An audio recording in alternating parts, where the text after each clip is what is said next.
Hello guys, आज हम लोग पढ़ने वाले हैं क्लास 10 भौतिक विज्ञान। ठीक है ना। पाठ 2 या एक ही कर सकते हैं क्योंकि प्रकाश का परावर्तन और अपवर्तन दोनों एक ही टॉपिक है। प्रकाश का अपवर्तन इस टॉपिक का आज हम लोग पढ़ेंगे। ठीक है। तो हेडिंग भी हमारा प्रकाश का अपवर्तन है। तो प्रकाश का अपवर्तन क्या होता है, तो उसको समझने से पहले हम लोग अपवर्तन समझते हैं कि एक्चुअली में अपवर्तन का मतलब क्या होता है।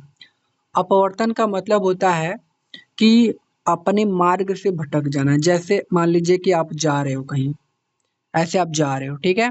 अब आपके सामने ये 3 रास्ते आ गए। आपको जाना था इस तरफ, आप चले गए इस तरफ, तो आपका क्या हो गया, अपवर्तन हो गया। मतलब आप रास्ते से भटक गए। तो रास्ते से भटक गए ना, तो वही अपवर्तन होता है। मतलब अपने मार्ग से विचलित हो जाना, मतलब अपने मार्ग से भटक जाना। ठीक है ना।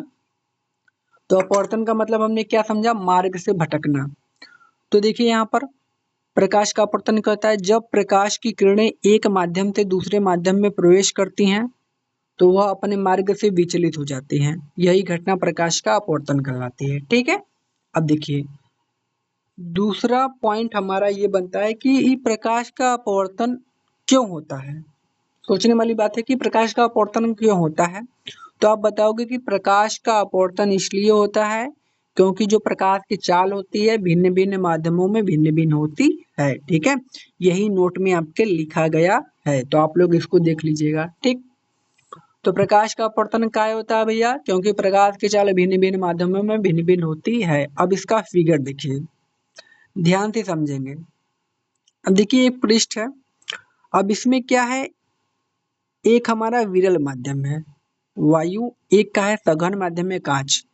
अभी देखिए विरल माध्यम क्या होता है, तो जिसके कण दूर दूर होंगे उसे विरल माध्यम, और जिनके कण पास पास होंगे उसे सघन माध्यम। तो भाई कांच सघन माध्यम में आता है और वायु होता है विरल माध्यम में। ठीक है। ये एक इस पे हमने अभिलंब खींचा है। ठीक है।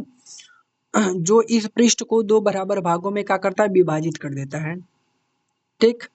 अब देखिए यहां से जो किरण आ रही है, ठीक है ना, आने वाली जो किरण होती है उसे हम लोग कहते हैं आपतित किरण। आने वाली किरण को क्या कहते हैं, आपतित किरण।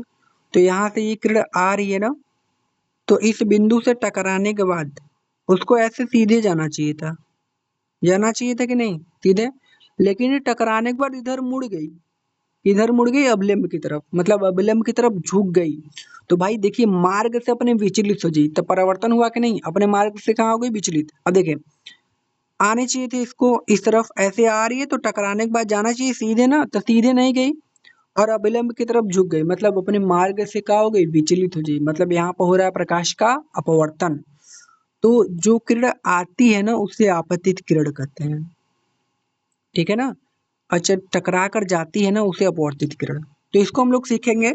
तो सबसे पहले इसमें हम एक चीज समझते हैं जो इसका इम्पोर्टेंट पॉइंट है सबसे, कि जब प्रकाश जो होता है विरल माध्यम से कहाँ जाता है, सघन माध्यम की तरफ। तो जब प्रकाश ना विरल माध्यम से सघन माध्यम की तरफ जाता है तो वह अभिलंब की तरफ झुक जाता है, इधर। ठीक है ना। जब प्रकाश विरल माध्यम से सघन माध्यम की तरफ जाता है तो अभिलंब की तरफ झुक जाता है, पहला पॉइंट। दूसरा पॉइंट जस्ट इसका उल्टा होगा।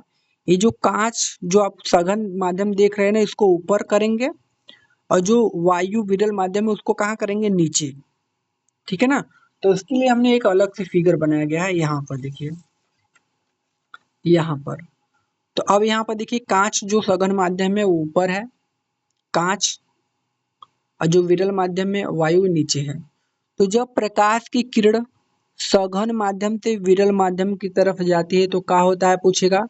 तो आप बताओगे कि जब प्रकाश की किरण सघन माध्यम से विरल माध्यम की तरफ जाती है तो वो अपने अभिलंब से दूर हट जाती है। देख रहे हैं ना इधर, ये प्रकाश की किरण आ रही है, टकराने के बाद उसको ऐसे सीधे जाना चाहिए था, ऐसे निकल जाना चाहिए था। लेकिन टकराने के बाद वो अभिलंब से दूर हट गई, इधर मुड़ गई। ठीक है ना। तो ये हो गया। तो कोई पूछेगा कि भैया जब सघन माध्यम से प्रकाश विरल माध्यम में जाता है तो क्या होता है। तो आप बताओगे कि जब प्रकाश सघन माध्यम से विरल माध्यम में जाता है तो वह अपने अभिलंब से दूर हट जाता है। ये अभिलंब है ना, इससे ये किरण दूर हट गई। ठीक है। ये दो टॉपिक हमको पढ़ना है। अब यहाँ पर हमने लिखा भी है, आपको याद करने की आवश्यकता नहीं है, आप लिख भी सकते हो कि जब प्रकाश की किरण विरल माध्यम से सघन माध्यम की ओर जाती है तो वह अभिलंब की तरफ झुक जाती है, पहला मैंने बताया था। और जब प्रकाश की किरण सघन माध्यम से विरल माध्यम की ओर जाती है तो वह अभिलंब से दूर हट जाती है। ठीक है, ये दूसरा पॉइंट। इन दोनों पॉइंट को आप लोग अच्छे से लिख लीजिएगा। ठीक है, अब देखिए हम लोग इसमें क्या क्या है इन सभी चीजों को पढ़ लेते हैं। देखिए, जो किरण आती है ना उसे हम लोग कहते हैं आपतित किरण, आने वाली किरण को क्या कहते हैं, आपतित किरण। और जो किरण टकरा कर जा रही है ना उसे हम लोग कहते हैं अपवर्तित किरण। ठीक है ना, आने वाली किरण को आपतित किरण, टकरा कर जो किरण इधर आ रही है उसे क्या कहते हैं, अपवर्तित किरण। अब ये अभिलंब और आपतित किरण के बीच में जो कोण बनता है उसे कहते हैं आपतन कोण। अभिलंब और आपतित किरण के बीच में जो कोण बनता है उसे आपतन कोण। ठीक है, और ये देखिए अभिलंब और अपवर्तित किरण के बीच में जो कोण बनता है उसे कहते हैं अपवर्तन कोण, जिसको दर्शाते हैं आर से। और जो आपतन कोण होता है उसको आई से। आपतन बिंदु ये है, इस पॉइंट को क्या कहते हैं, आपतन बिंदु। वायु विरल माध्यम पता है किसे कहते हैं, कांच सघन माध्यम में पता है किसे कहते हैं। अब इन सभी का हमको पढ़ना है परिभाषा। ठीक है, तो उसके लिए हम लोग चलेंगे कहाँ पर भाई, इस तरफ। ठीक है ना, इसके परिभाषा की तरफ अब हम लोग चलेंगे कि ठीक है, ये इसका परिभाषा है। अब देखिए यहाँ पर लिखा गया है कि प्रकाश के अपवर्तन से संबंधित परिभाषाएं, मतलब परिभाषा हमको पढ़ना है। पहला है आपतित किरण। आपतित किरण का होता है तो प्रथम माध्यम से चलने वाली प्रकाश की किरण को आपतित किरण कहते हैं। मतलब देखिए यहाँ पर ये जो किरण आ रही है ये, इसको ही तो आपतित किरण कहते हैं। और ये जो हमारा है वो पहला माध्यम है और ये दूसरा माध्यम है। तो पहले माध्यम में जो किरण आती है पहले माध्यम से उसे आपतित किरण, और जो दूसरे माध्यम में किरण है ना उसे क्या कहते हैं, अपवर्तित किरण। ठीक है, तो आपतित किरण का परिभाषा क्या होगा कि प्रथम माध्यम से चलने वाली प्रकाश की किरण को आपतित किरण, तथा अब देखिए अपवर्तित किरण क्या होगा, द्वितीय माध्यम से चलने वाली प्रकाश की किरण को अपवर्तित किरण कहते हैं। ठीक है, अब देखिए हमको पढ़ना है आपतन कोण और अपवर्तन कोण। तो सबसे पहले मैं आपको समझा देता हूँ। देखिए यहाँ पर ये है आपतन कोण, इसका परिभाषा बताना है। तो देखिए ये किसके किसके बीच में है, तो आप देखोगे कि ये आपतित किरण और अभिलंब के बीच में बना है।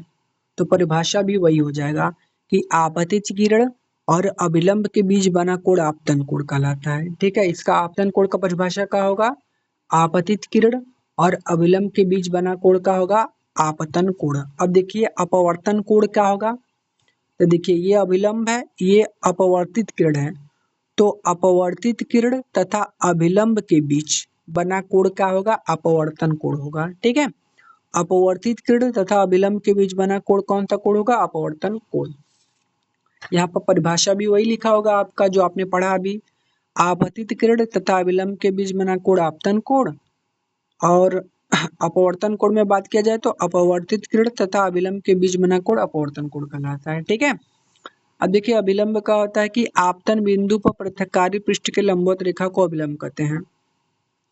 कहने का मतलब ये है, यहाँ पर देखिए,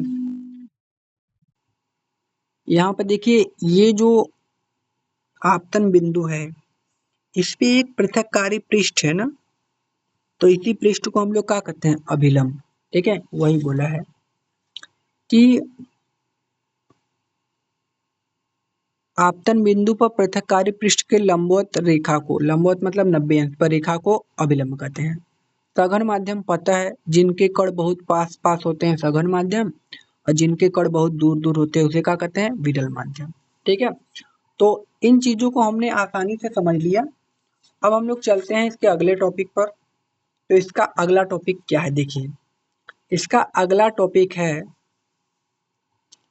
प्रकाश के अपवर्तन के कुछ व्यवहारिक उदाहरण। अब इसका हमको उदाहरण समझते हैं क्या होता है, तो चलिए समझते हैं। पहला उदाहरण यह अपवर्तन का कि अपवर्तन के कारण ही किसी गिलास में रखी पेंसिल मुड़ी ही प्रतीत होती है। तो आपसे क्वेश्चन पूछेगा कि भैया गिलास में जो पेंसिल अगर रखते हैं तो हमको मुड़ा हुआ प्रतीत काय होता है। तो आप बताएंगे कि भैया अपवर्तन के कारण ऐसा होता है, बस अपवर्तन के कारण बोल देंगे, आंसर आपका हो गया। ठीक है, अब दूसरा क्या है, अपवर्तन के कारण ही किसी बीकर में रखी छड़ मुड़ी हुई प्रतीत होती है। तो ये क्यों होता है, तो ये भी हमारा अपवर्तन के कारण ही होता है। ठीक है, कि बीकर में रखी छड़ मुड़ी हुई प्रतीत होती है, किसके कारण, अपवर्तन के कारण। ठीक है, अपवर्तन के कारण ही रात्रि में तारे टिमटिमाते हैं। तो पूछेगा कि रात्रि में तारे टिमटिमाते हैं उसका कारण क्या है, तो आप बताएंगे कि भैया अपवर्तन है उसका कारण। ठीक है, सूर्योदय एवं सूर्यास्त के समय सूर्य का लाल दिखाई देना, ये भी किसके कारण होता है, अपवर्तन के कारण होता है। ठीक है, अगला, प्रकाश के अपवर्तन के कारण ही तालाब की गहराई उसकी वास्तविक गहराई से कम दिखाई पड़ती है। ये देखिए अच्छा टॉपिक है। अब जैसे कि हम तालाब देखते हैं, अगर उसमें साफ पानी है तो उसका जो एकदम नीचे वाला हिस्सा है, जमीन का हिस्सा है, वो हमको दिखाई देता है और ऐसा लगता है कि वो जो नीचे वाला हिस्सा है ना वो बहुत ऊपर है, लेकिन रियलिटी में ऐसा होता नहीं है, वो नीचे रहता है। तो हमको ऐसा काहे लगता है, तो वो भी अपवर्तन के कारण ही होता है। ठीक है, अब देखिए इसका सबसे इम्पोर्टेंट टॉपिक ये भी है, अपवर्तन के नियम। तो भैया अपवर्तन के भी दो नियम होते हैं, जैसे परावर्तन को दो नियम थे तो अपवर्तन के भी दो नियम। पहला नियम, आपतित किरण, अपवर्तित किरण तथा आपतन बिंदु पर खींचा गया अभिलंब, खींचा गया यहाँ पर लिखना है आपको, खींचा गया अभिलंब तीनों एक ही तल में होते हैं। पहला नियम ही है। अब दूसरा नियम क्या है, देखिए, किन्हीं दो माध्यमों के लिए आपतन कोण मतलब आई, आपतन कोण का मतलब क्या होता है, आई, कोण की ज्या, ज्या अगर बोलेगा तो वहाँ साइन से मतलब है, मतलब थीटा कोण से मतलब है। ठीक है ना, तो किन्हीं दो माध्यमों के लिए आपतन कोण की ज्या तथा अपवर्तन कोण की ज्या, साइन, ज्या का मतलब साइन का अनुपात एक नियतांक होता है। मतलब साइन आई क्या है, आपतन कोण की ज्या, और साइन आर का है अपवर्तन कोण की ज्या, इसका अनुपात, अनुपात का मतलब बट्टे में, तो जो इसका अनुपात होगा ना वो क्या होता है, एक नियतांक होता है। यह बोला है कि किन्हीं दो माध्यमों के लिए आपतन कोण की ज्या एवं अपवर्तन कोण की ज्या का अनुपात एक नियतांक होता है, जिसे हम लोग स्नेल का नियम भी कहते हैं। तो पूछेगा कि स्नेल का नियम क्या होता है, तो आप लोग दो तीन नियम बताएंगे अपवर्तन का। और जो है ना स्नेल का नियम नहीं है, ये आपके हर परीक्षा में पूछता है, फिक्स है कि आएगा आपके पेपर में, तो इसको मोस्ट इम्पोर्टेंट है कि आपको याद करना ही है। ठीक है, स्नेल के नियम को। तो कोई पूछेगा कि स्नेल का नियम क्या होता है, तो आप क्या बताओगे कि किन्हीं दो माध्यमों के लिए आपतन कोण की ज्या एवं अपवर्तन कोण की ज्या का अनुपात एक नियतांक होता है, जिसे हम लोग स्नेल का नियम भी कहते हैं। ठीक है, और ये अपवर्तन का दूसरा नियम भी है। ठीक, अब देखिए यहाँ पर इस नियतांक को, है जो नियतांक नहीं, इसको, इस नियतांक को हम लोग प्रथम माध्यम के सापेक्ष द्वितीय माध्यम का अपवर्तनांक भी कहते हैं। तो कोई पूछेगा कि नियतांक क्या होता है, तो आप लोग बताओगे कि नियतांक को हम लोग प्रथम माध्यम के सापेक्ष द्वितीय माध्यम का अपवर्तनांक भी कहते हैं। ठीक है, और इसे हम लोग यन से प्रदर्शित करते हैं, मतलब जो ई होता है, ठीक है ना, नियतांक, उसे हम लोग किससे प्रदर्शित करते हैं, यन से। ठीक है, अब देखिए हमारा अगला टॉपिक क्या है भैया, तो हमारा अगला टॉपिक देखिए, अगला टॉपिक है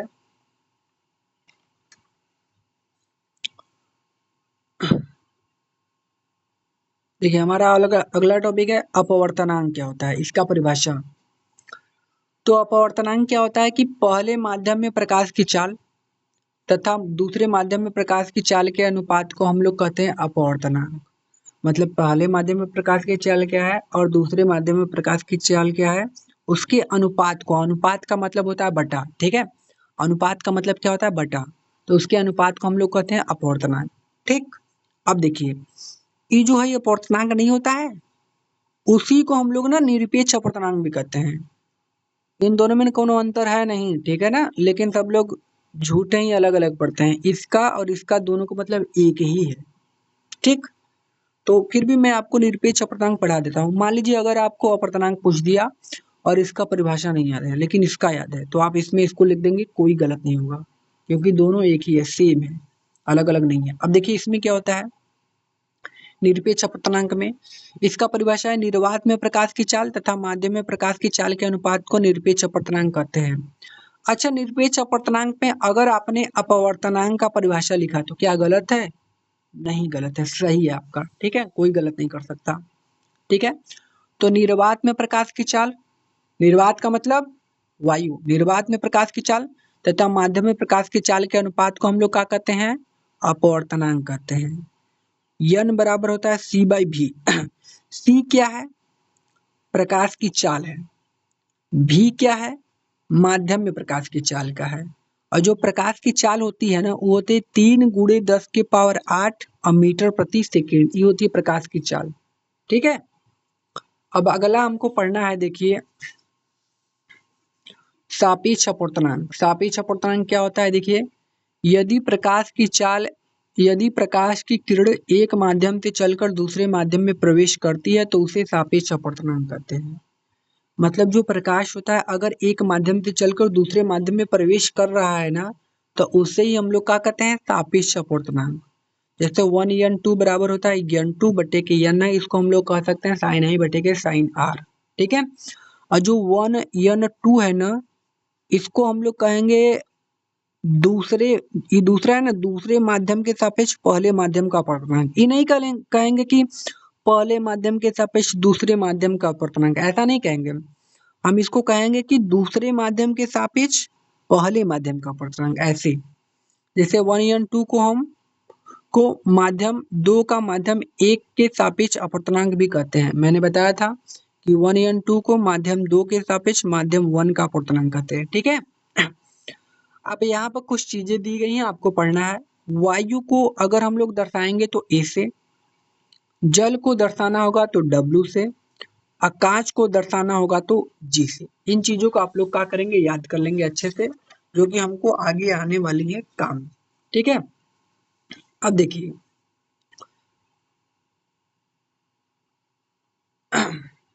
यहाँ पर अब हम लोग क्या पढ़ेंगे भैया? गले में खिचखिच हो गई है गाइस, पढ़ाते पढ़ाते ना आज बहुत 4-5 घंटा पढ़ा दिए हैं यूट्यूब पर, एकदम गला बैठ गया मेरा। अपवर्तनांक तथा प्रकाश की चाल में संबंध। अब देखिए, किसी माध्यम का अपवर्तनांक निर्वात अथवा वायु में प्रकाश की चाल तथा माध्यम में प्रकाश की चाल के क्या होता है? बराबर होता है। अच्छा, ये n बराबर c/v मैंने कहीं आपको पढ़ाया था का? याद आ रहा है कि नहीं? हाँ, याद आना चाहिए। कहाँ पढ़ाया था बताओ, कमेंट में बताना तुम लोग।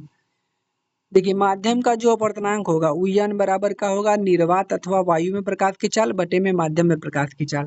ठीक है, तो अपवर्तनांक तथा प्रकाश की चाल में संबंध दिया है n बराबर c/v।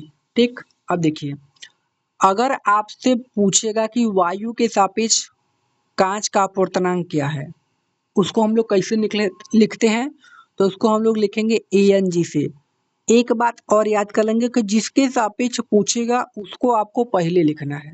जैसे पूछा है वायु के सापेक्ष, तो वायु को हम लोग किससे दर्शाते हैं? ए से। ए का मतलब एयर, कांच को जी से, जी का मतलब ग्लास। ठीक है ना, तो वायु के सापेक्ष मतलब Ang।